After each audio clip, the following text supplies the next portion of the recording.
questão de hoje, a planta é alface. O tema é cara de alface. Estratégia de sobrevivência. Parem com isso. Gerador de ansiedade. Seu bebê ainda não nasceu. Não vai ter passagem. E aí vem um monte de história negativa do parto, né? Gerador de culpa. Você não tem leite. Seu leite é fraco. Dá o bico para acalmar. Esse bebê não é desse pai, hein? Deixa eu ver com quem parece. Nossa, olha seu corpo como tá. Eu vim aqui te visitar sem te avisar. Pode bater foto? Agressiva, vou te dar alta da internação. Chega, chega, chega, chega, chega, chega. É mais simples, sem violência. Abençoa a criança. Acolhe a mãe como ela quer. Se não, vai receber cara de alface. Puerpério, gravidez, tem muitos direitos negados. Hormônio, emoção, ofensas afetam o leite, o bebê, a mãe, e não dá para explicar toda hora. Então, bom dia, a gente está começando mais uma roda do projeto Sorriso de Mãe. A gente está aqui com a Estefânia, que é pediatra, e vou pedir, Estefânia, para você se apresentar, um pouquinho da sua trajetória, da sua caminhada, onde você trabalha. O tema hoje é cuidados com o bebê, né? Principalmente nessa fase do pós-parto. E a gente está aqui para aprender com você. Lá no grupo surgiram várias dúvidas e a gente vai tentar compartilhar aqui também. Sim, bom dia a todas. Eu sou Estefânia, sou pediatra. Desde 2011 eu trabalho no Sofia Feldman. Então, assim, eu tenho longa trajetória no hospital público, da maior maternidade do Brasil. Também trabalho no Hospital das Clínicas, com urgência e emergência. E faço atendimento domiciliares também. É um prazer participar dessa roda. Espero que meus conhecimentos possam ajudar vocês, né, a tornar essa fase mais suave. Uma fase tão linda da vida, mas que às vezes pode ser pesada, né, pelo excesso de informação inadequada, a cabeça já não fica tão boa, né, com o puerpério, então espero poder ajudar vocês. Sim, a gente também está aqui com a Natiele, né, que ganhou o bebê agora, e é uma das mães que está lá no grupo. Gente, acho que tem cólica, tem gases, então vou pedir a Natiele para trazer as principais dúvidas que ela está tendo, e aí a gente começa a conversa pelas perguntas, né, e vai trocando ideia com a Estefânia. Diga aí, Natiele. Então, gente, bom dia. Começo agradecendo, né, pela oportunidade da gente ter esse encontro, porque, assim, são várias dúvidas. Eu já sou mãe, meu filho tem 8 anos, mas, igual a Mari falou, né, a gente vai passando por outros desafios, outros, né, outra época, outra história. Então, eu queria tirar algumas dúvidas em relação à cólica, porque o meu filho mais velho, ele começou já a ter cólica logo nos primeiros dias, sabe? E a Emanuele, não. Eu ainda não sei se é sinal de cólica que está por vir, ou se são gases mesmo. Ela não chora direto, igual o Pedro chorava de madrugada. Ela fica bastante incomodada, sabe? Com gases. Mas noite passada ela ficou muito irritada na hora de pegar o peito, não estava querendo pegar. E aí ela começava a mamar e começava a chorar. E aí assim foi até a gente pegar o jeito, virei ela de bruços um pouquinho para poder ver o que eu fazia. Mas era para saber até quando pode vir a cólica, se toda criança tem mesmo, como que a gente procede nesse caso.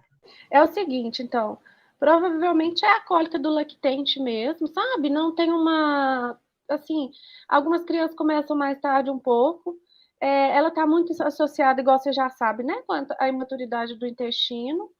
Ela tem uma apresentação diferente. Alguns bebês choram horas, alguns outros ficam um tempo irritados e não conseguem pegar no peito pelo próprio desconforto.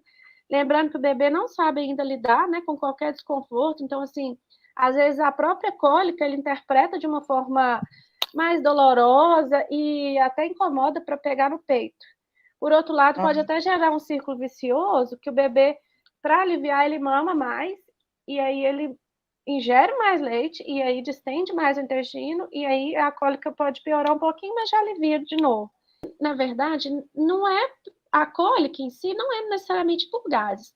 Um bebê que mama, ela tá mamando só no peito, não é, Natiele? Só no peito. Um bebê que mama no peito, não tem contato com o bico. Então, assim, esses gases seriam gerados quando a criança engole muito ar, né, com esses dispositivos. Então, assim, a maior parte do desconforto é pela imaturidade.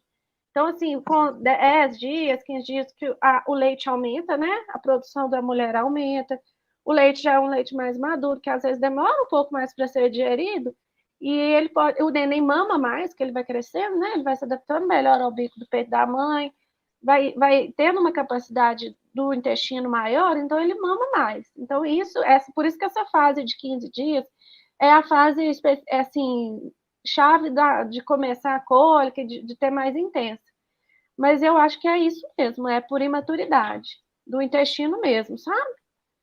Ah, sim. E, então não tem relação direta do que a gente come ou não. Natiele, isso é tão individual, assim, não Ah, tem nenhum sim. estudo falando que nenhuma substância diretamente pode causar isso. Eu falo que cada mãe tem que sentir o bebê. Então, por exemplo, Sim. um dia que ela percebeu o bebê mais irritado, ela faz uma retrospectiva do que ela ingeriu no dia, às vezes pode ter por exemplo, algumas coisas que podem aumentar o trânsito intestinal. Por exemplo, consumo de cafeína, chocolate, que mais? Alguma coisa que deixa o intestino do bebê mais rápido, né? E pode predispor a mais desconforto, ou alguma coisa que demora mais para digerir, por exemplo, um dia que você comeu muita gordura, ingeriu mais carne gordurosa, o leite, consequentemente, vai ter mais gordura, e aí ele demora mais um pouco para fazer digestão. Então, assim, algumas crianças podem sentir esse desconforto maior. Entendi. A gente começou pelas cólicas, né? Já pelo que eu acho que é o coração das dúvidas, mas para quem é marinheira de primeira viagem, né? Para as famílias que ainda vão aprender, cheguei na maternidade, ganhei o neném. O que é que a gente faz, né? Porque esses cuidados com o bebê, tem a questão do umbigo, tem a questão da vacina, tem a questão dos sintomas, né? Será que a gente consegue identificar uma diferença do que é uma cólica, o que é um gases? Então, na sua experiência, Estefânia, como que você orientaria uma família assim de primeira viagem? Ganhou o bebê, ou então o cuidado com o bebê, ele começa no pós-parto ou ele já começa no final da gravidez? Como que funciona isso? Eu falo que é muito importante, né? A gente conversar sobre isso antes. Sobre o preparo, assim, das necessidades que podem ter o bebê, o preparo psicológico da mãe, o preparo físico, né? O que eu vou levar para a maternidade para o meu filho? O pré-natal adequado, se uma mãe tiver uma gestação de alto risco, é importante ela já ter consciência do que pode acontecer com o seu bebê, né? Às vezes vai nascer tudo bem, mas, por exemplo, uma mãe que tem uma diabetes, né, que foi diagnosticada, é um bebê que pode ter sinais de hipoglicemia depois que nascer, pode ser um bebê mais gordinho, às vezes precisa de mamar mais, de fazer algumas glicemias. Se essa mãe entrar em trabalho de parto prematuro, às vezes o bebê vai precisar de um suporte respiratório. E, assim, logo ao nascimento, é importante a gente ter consciência, assim, a mulher sabe parir, o bebê sabe nascer. Então, 90% dos bebês não precisam de nenhuma assistência ao nascimento. Eles vão ser, na hora que nascer, seca. Isso pode ser feito pelo enfermeiro que assistir, pela própria família, pela própria mãe, e coloca em contato pele a pele. Isso é importante, esse contato pele a pele é importante para a regulação do bebê, para ele começar a respirar de uma forma fisiológica, né, adequada, contínua, para controle de temperatura, para ele ficar quente, para colonizar com as bactérias da mãe, evitar que ele colonize pelas bactérias externas, para começar a produção de leite da mãe, assim, do colostro, e para ele estimular, começar a estimular os reflexos, principalmente de sugar, né? Quando ele está sentindo a pele da mãe logo ao nascimento, ele já começa a sentir o cheiro, né? Esse contato com o peito, ele já começa a buscar. Então, é muito importante, se possível, né? Se esse bebê não precisar de nenhum cuidado a mais, ele já ficar em contato pele a pele, e o cordão ser clampado oportunamente, né? Com 3 minutos, para o bebê receber um aporte mais de sangue e ter a menor chance de ter a anemia com mais ou menos uns 3 meses, quando esse estoque do bebê é zerado. Então, cuidados, assim, que a gente fala, além desses cuidados ao nascimento, o quanto ao umbigo, né? Todo mundo tem dúvida. Hoje em dia não indicam nenhuma substância, né? Nenhum álcool no umbigo. O umbigo deve ser lavado adequadamente, esfrega mesmo, ele não dói. Ele deve ser lavado com água e sabão e secado mesmo com a toalha na hora do banho. Importante ele não ter nenhum cheiro, né? Porque quando o cheiro demonstra que ele tem alguma bactéria. E ele tende a ir secando, e ele vai cair com 5 a 7 dias, mais ou menos. Tem umbigos que demoram até um mês para cair, não é o comum. Então, quando esse umbigo fica solto, né? A gente nem envolve mais em gazinho, nada. Ele vai cair, e logo depois que ele cai, pode sangrar um pouco na fralda, não tem problema. Não pode ficar o sangue esguichando, aí pode precisar de algum cuidado a mais, tá? Quanto ao uso de pomadas, né, assim, outra coisa, na hora de trocar o neném, a gente recomenda no início usar um algodão com água, e limpar bem, deixar bem sequinho, evitar lenços umedecidos no início, né, pelas próprias substâncias do lenço, às vezes tem um pouquinho de algum degermante no lenço, pode irritar a pele. Na hora de trocar o bebê, evitar de levantar a perninha para limpar. Vira ele de lado, passa no bumbum, volta à posição normal, tá? Isso diminui a chance desse desconforto. Às vezes o bebê ainda tem um pouco de leite no estômago, então pode ocorrer um pouco de refluxo, tá? Então, evitar de deslocar o bebê desse jeito. Quanto à amamentação, assim, eu falo que é um aprendizado para a mãe e para o bebê. Você fazer um contato pele a pele precoce pode não, né? Vai sempre ser benéfico para o início da amamentação o quanto antes. E para as mães que nunca amamentaram, o peito pode ser que fique mais dolorido mesmo, às vezes vai escoriar. A rachadura é um sinal de que o bebê pode estar pegando de uma forma inadequada, às vezes ele pega só o biquinho do peito, ou na hora de tirar o bebê do peito, ele puxa mais, ou a mama está tão cheia que o bebê só pega o bico. Então, assim, tem vários cuidados que a gente pode fazer para evitar que isso aconteça e amenizar.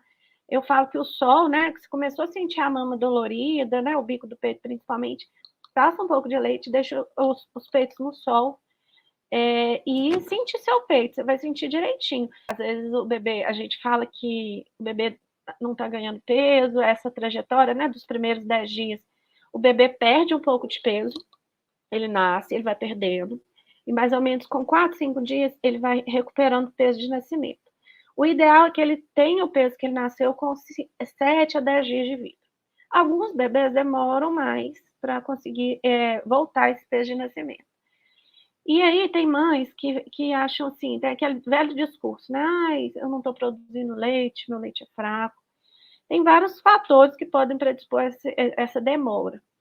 E algumas mães, acontece o quê? Que a gente percebe muita maternidade, né? Com as que voltam, dá um peito, aí o bebê dorme, na hora que ele acorda, às vezes mama 3 minutos, 5, apoia no outro. Então, assim, esse leite que a mãe está produzindo, que o bebê está mamando inicialmente, existem as fases do leite, hoje em dia é mais comprovado isso, mas a gente percebe muito que no início da mamada, né, no leite anterior, é o leite mais líquido, mais fluido, é mais para hidratar e com muito íon, né? E o posterior, né, que depois dos 5 minutos que o bebê está mamando, é um leite mais consistente, mais gorduroso, que demora mais para fazer digestão. E com isso, o bebê ganha peso, fica mais saciado e dorme. O sono faz parte desse processo de recuperação do peso. Então, às vezes, o bebê está no peito, ele se consola, fica confortável, dorme. Na hora que ele acordar, é importante você voltar desse peito que ele estava mamando até esse peito ficar murcho, né? Vazio. Massageia, às vezes vai cair, deixa o leite pingar. Se você tolerar, pode ordenhar um pouquinho, sabe? Mas para preparar a mama para a próxima mamada, que já está com outro peito vazio, esse bebê mamar nesse peito que está bem cheio. Mas é sempre importante a gente trabalhar com o peito, sabe? Não deixar ele ficar muito cheio, engurgitado, principalmente na região do mamilo. O que pode acontecer às vezes, né? Até o corpo da mulher aprender o tanto que seu filho mama e se adaptar, né? Os dois entrar em uma sintonia, pode demorar um pouco. Eu falo que o corpo, a maioria das vezes, ele produz mais do que o bebê tá disposto a aguentar naquele momento. É um mecanismo de defesa mesmo. Então, é importante essa questão da amamentação, sabe? De cuidar disso. Sempre olhar o peito, sentir sua mama, para evitar que isso aconteça. Às vezes o bebê está demorando um pouco para ganhar peso, mas é porque a mãe tem muito leite, o bebê está mamando só esse leite mais anterior. E colocar o bebê para dormir, que é outra coisa que a gente preocupa, né? A posição para dormir. O bebê, a posição segura para o bebê de barriga para cima, não elevado, ele tem que ficar retinho, tá? Com o corpo retinho, a gente não eleva a cabeceira, não faz mais nada disso. E o berço limpo. Se for dormir na cama com vocês, é importante que em volta, assim, não tenha coberta, não tenha muita coisa na região que o bebê dorme. Porque o bebê não sabe se defender. Então, assim, se às vezes, inconscientemente, assim, por reflexo, ele pega, né? Que ele tem um reflexo de pega. Você já viu que a gente pega, encosta na mão do bebê, ele faz assim.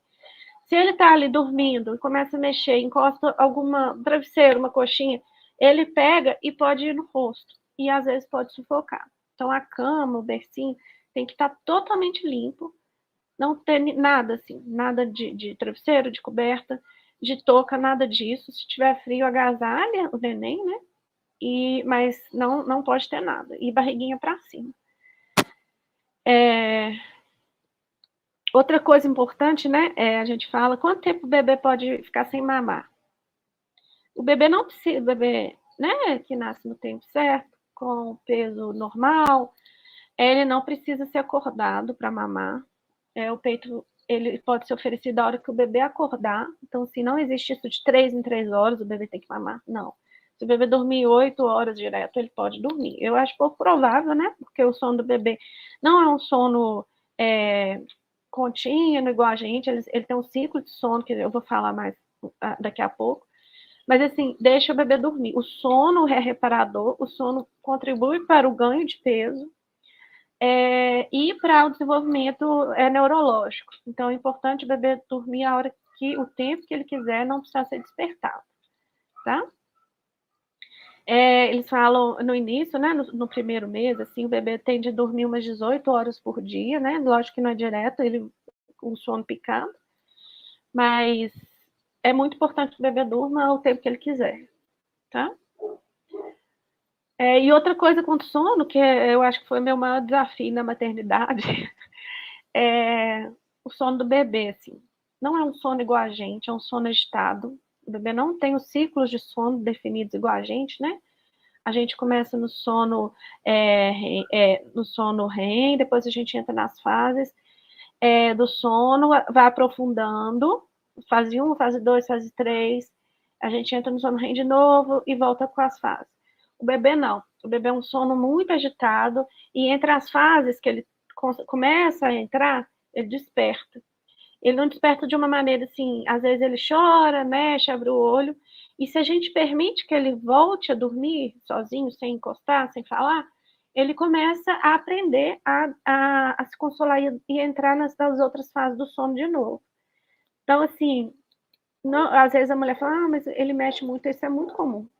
Um sono muito agitado, barulhento, mas assim, na medida do possível e no que você conseguir, deixa ele tentar voltar a dormir sozinho.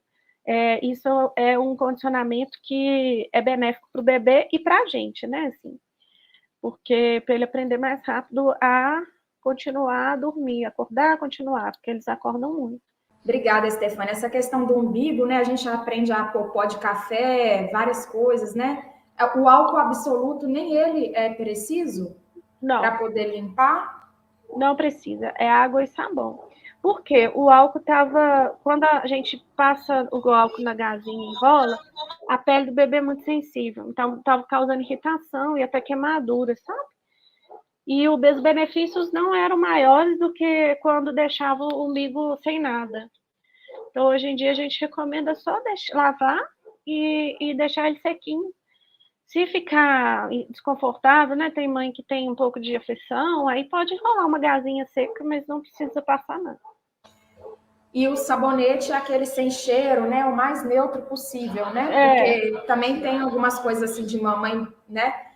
Cheirinhos muito que às vezes é. pode dar alergia na criança, né? Sim, sim, sabão neutro, menos cheiro, menos gostoso, né? Pode ser o melhor para o bebê, assim.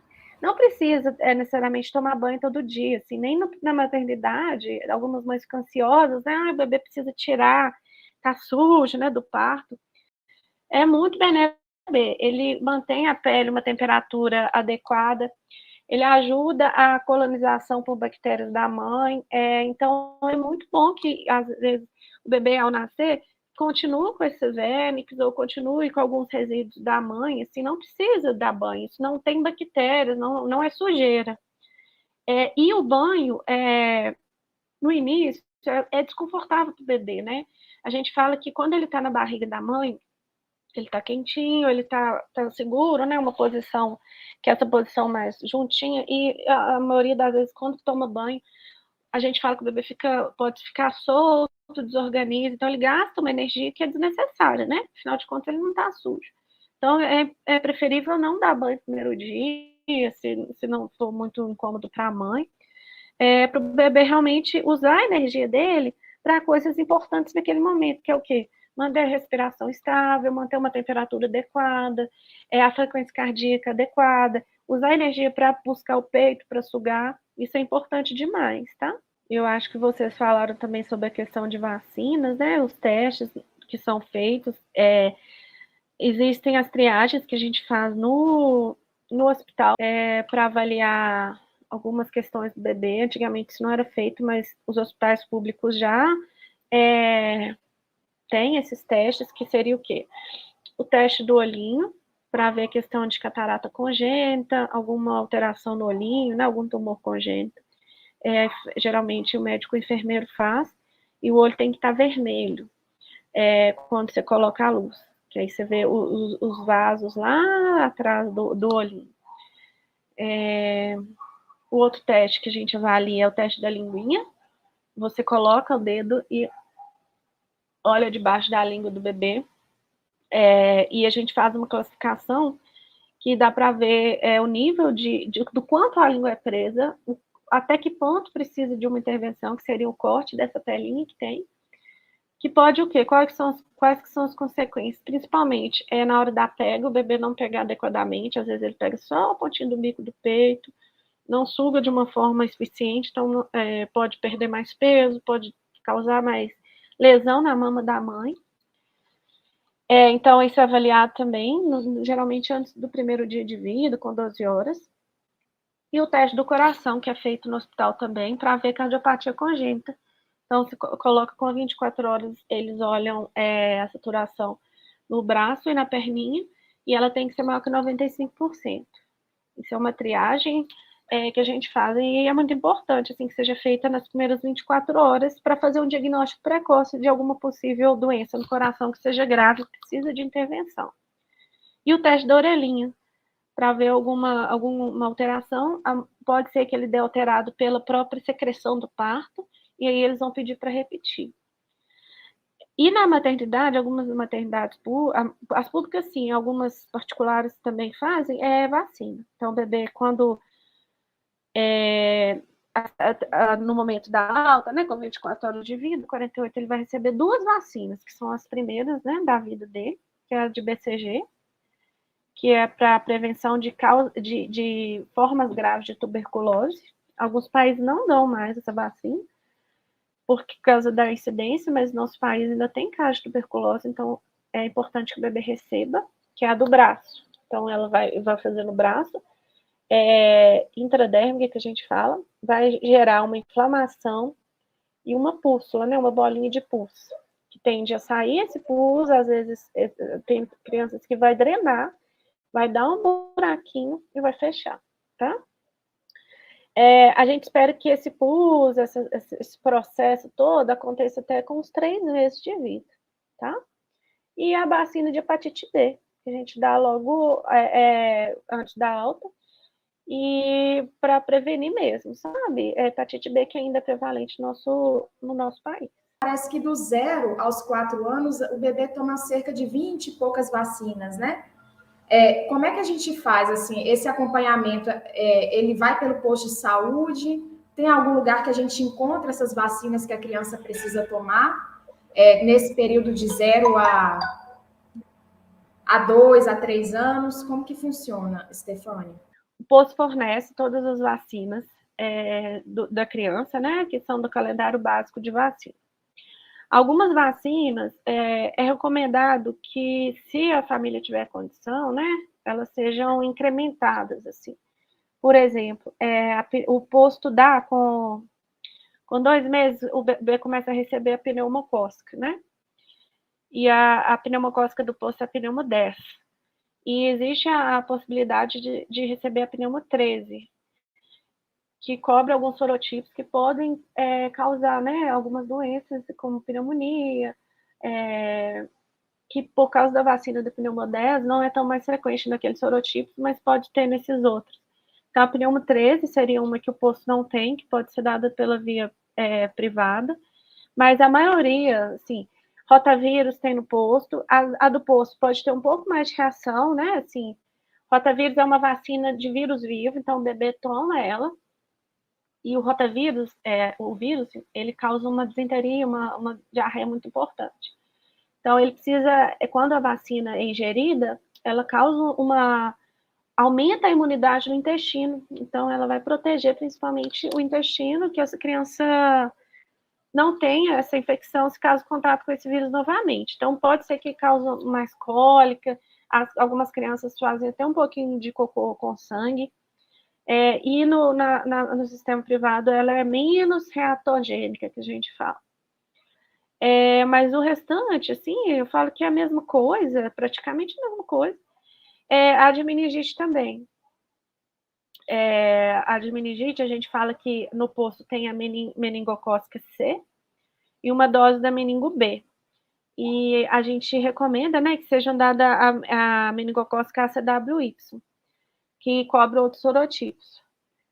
E aí, caso a família tenha condição, né, quando for o momento, que é com 3 meses e 6 meses, pelo menos uma das doses possa ser dada com esse outro sorotipo também. Sim, eu te agradeço, né, porque tá vindo uma chuva de perguntas.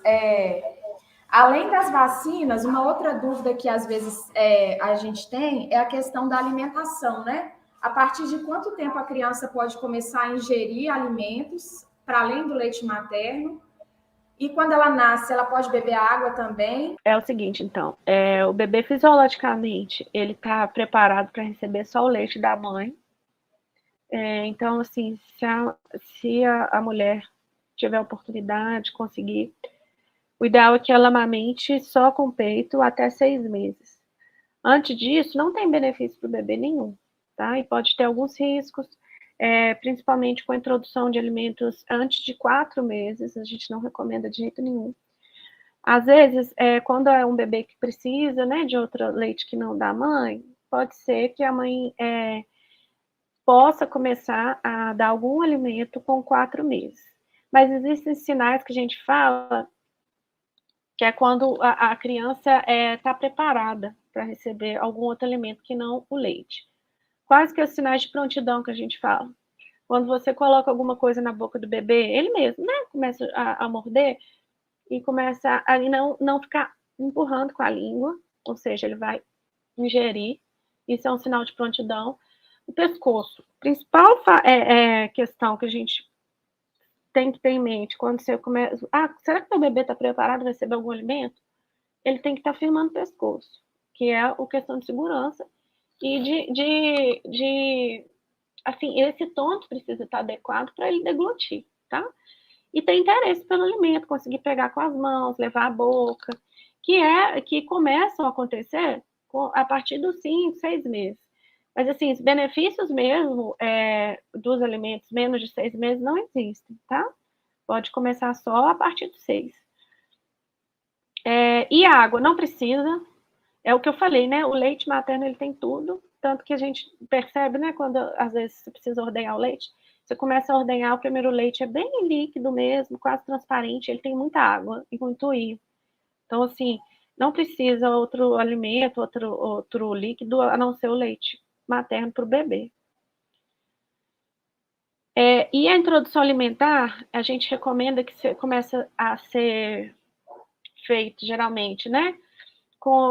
Não misturar, não existe, a gente não recomenda papinhos, essas coisas que antigamente usava, começar a oferecer alimentos de consistência pastosa, que o bebê às vezes possa conseguir pegar.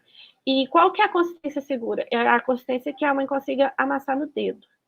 Por exemplo, quanto que eu vou dar uma maçã? Eu cozinho, com consistência boa, eu amasso ela e ela consegue ser amassada. E isso aí você pode dar na mão do bebê, para ele começar a sentir os alimentos.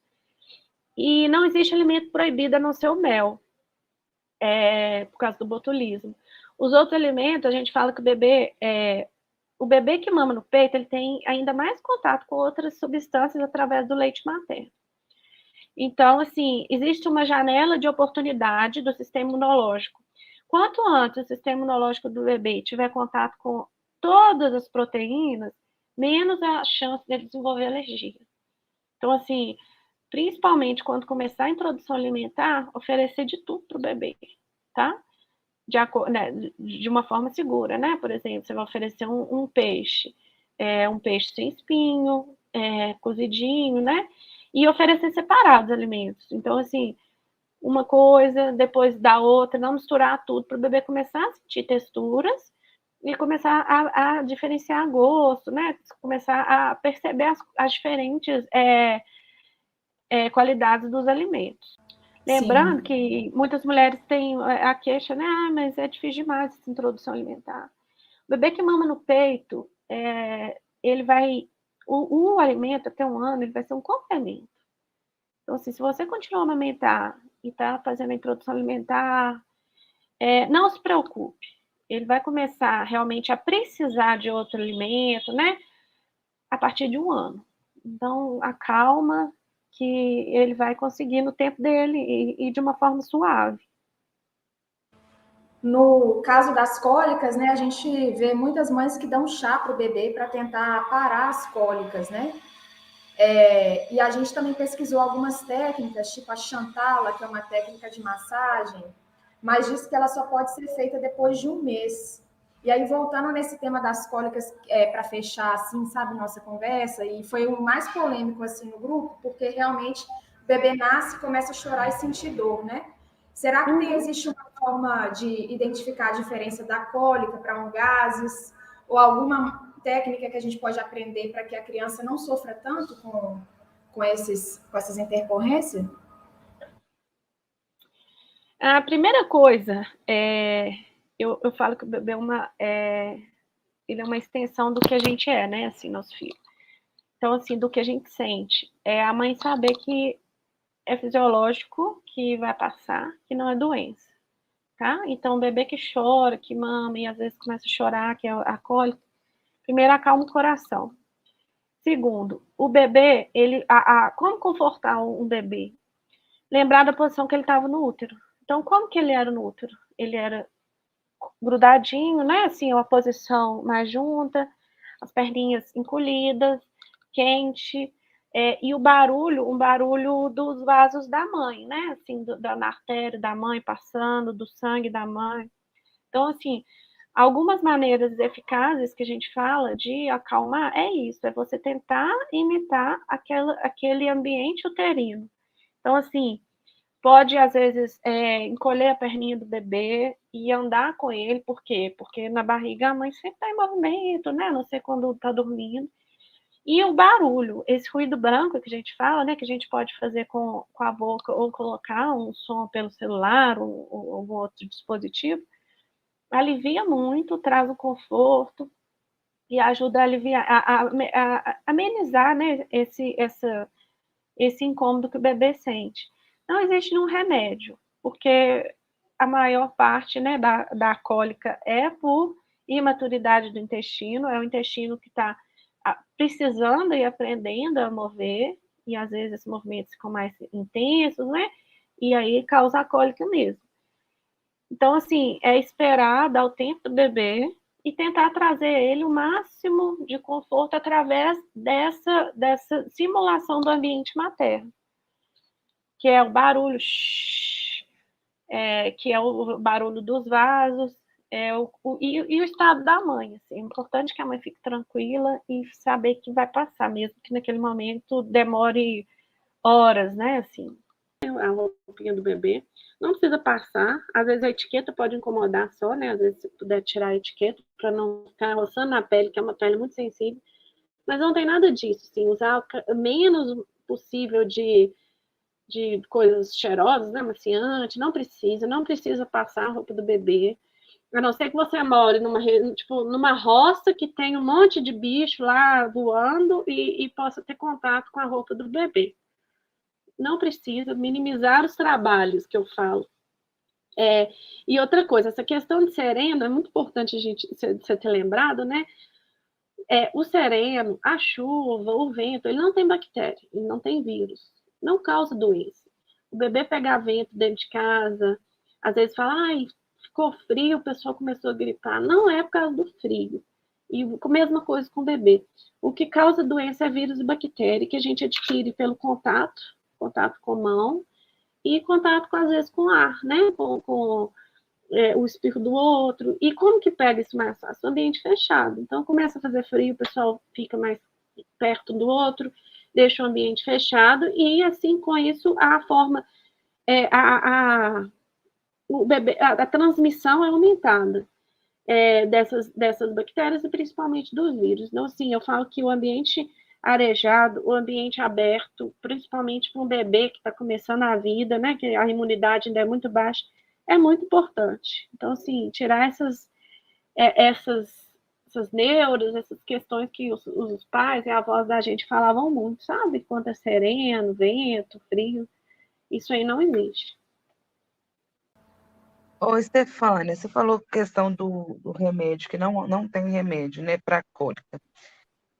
No caso de, igual a Emanuele, ela fica bastante irritada, eu coloco ela em pezinha, depois que ela mama, e aí ela arrota, assim, que eu consigo ouvir, sabe? E ela solta muito pum também. Quando ela fica incomodada, aí fica vermelhinha e solta um pum, dá uma aliviada, assim. Esses remédios que eles dizem para gases, Luftal, esses remédios assim, são eficazes mesmo ou não? Se você perceber que ela está tendo muito gases, você pode dar, uma gota por quilo, mas a eficácia não é tanto assim. Na verdade, Natiele, não existe nada que seja, nada assim, né, de medicamento que seja comprovadamente eficaz. Mas se você perceber, igual você fala, né, que ela solta muito pum, tenta dar. E tenta perceber se ela vai amenizar um pouco, tá? Mas vai passar, daqui a pouco essa fase passa. Você sabe disso, né? Você já tem um filho. Mas no momento que a gente vive é um pouco angustiante, né? Ver o bebê sofrendo, porque sofre mesmo, chora, fica muito desconfortável. Compressa quente, às vezes, assim, tem umas bolsinhas quentes, ou o próprio paninho morno, ajuda, sabe? A musculatura intestinal, que é a musculatura lisa, a ficar mais relaxada e doer menos. Então, isso, ou se não colocar em contato pele a pele na sua barriga, né, que é quente, isso ajuda um pouco a aliviar. Entendi. Uhum. E aí é importante a gente ter mais materiais assim para a gente assistir. A gente sabe que tem o posto de saúde, a maternidade, mas até para a gente chegar nesses lugares e conversar com os profissionais, é bom a gente também procurar, né, para saber o que perguntar. Então é muito importante para nós assim. Lá no grupo surgiram muitas dúvidas e a maior parte foi a questão da cólica, dos gases, né, a alimentação também. E aí a gente aprendeu muito com você. Muito obrigada, viu? Eu que agradeço, estou às ordens, se precisarem dos meus serviços. Um abraço, boa hora para quem vai viver esse momento. E paciência, que tudo vai passar para quem já está vivendo. Um outro canal com fontes de informação seguras é a Liga do TT, que tem várias rodas de conversa no YouTube, no Instagram sobre puerpério e pós-parto.